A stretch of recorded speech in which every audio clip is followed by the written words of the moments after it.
Hoje vamos falar de algumas variáveis relevantes da economia e o que esperar delas neste período.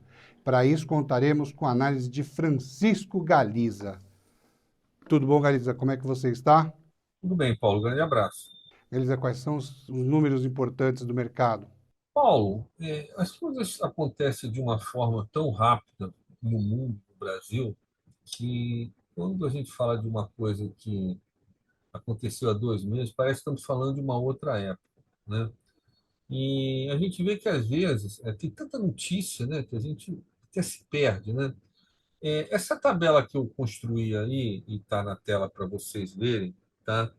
É uma tabela que diz o seguinte: ao final de cada trimestre, tá? Então, por exemplo, ao final do dezembro de 2024, ao final de março de 2025, de junho e de setembro, quanto é que o mercado estava prevendo nas variáveis? Né? O que o mercado estava esperando? Isso daqui pega essa informação do Boletim Focus, que é uma média das informações dos bancos, digamos assim. Tá? Mais de 100 bancos que pegam os dados. Né? E vejam só como os números estão interessantes. Né? Apesar de toda turbulência ocorrida no período, né, nesses meses, né, algumas coisas acabaram voltando para os eixos. Quer dizer, não houve tanta expectativa no mercado. Vamos ver aqui um exemplo. Tá? Vamos supor a inflação. Tá? A inflação em 2024, em dezembro, a previsão para 2025 era 4,96. Ele foi, subiu, o Banco Central atuou, 5,65, 5,20 e voltando de novo ao patamar. Quer dizer, apesar de toda a turbulência, a coisa acabando voltando ao patamar. Vamos agora ver o crescimento econômico do PIB, uma variável fundamental. Em dezembro de 2024, esse número estava em 2%. Tá?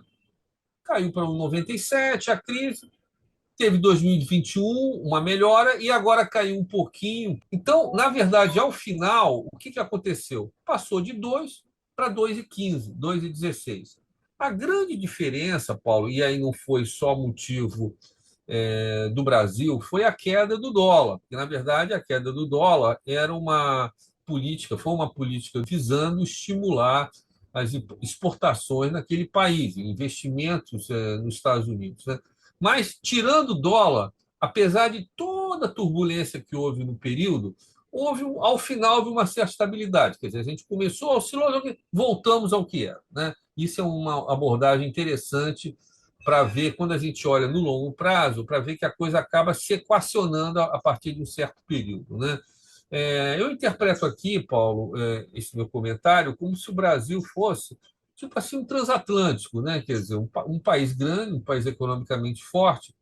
Então, ele pode sofrer uma alteração, mas a alteração muitas vezes são de forma mais suave, com exceção do dólar, que foi um caso específico, e é o cenário que eu comentei há pouco. Galiza, e qual é a perspectiva de fechamento para 2025? Paulo, a perspectiva não está mudando, a não ser que haja um fato absolutamente extraordinaríssimo, né? A coisa tende a manter a normalidade. Quer dizer, a gente vai fechar uma inflação um pouco acima de 5%, sempre lembrando que a meta é de 4,5%, o limite superior, e vamos fechar com um crescimento econômico em torno de 2%, né? 2 e pouco, 2,01, 2,1, e isso vai fechar. Vamos torcer, obviamente, que agora a gente não tenha nenhuma surpresa assim, mas teria que ser uma surpresa de caráter estratosférico, uma surpresa, novidade desagradável nesse ano. De qualquer maneira, essa tendência que a gente está vendo aqui é a tendência que está se esperando para fechar o ano 2025. Muito bom, Galiza. Esta edição do Panorama do Seguro está chegando ao final. Obrigado, Francisco Galiza, Obrigado, Paulo, e um abraço. e obrigado a você que nos acompanhou até aqui. Espero por você na próxima edição. Um forte abraço. Se cuide, fique bem.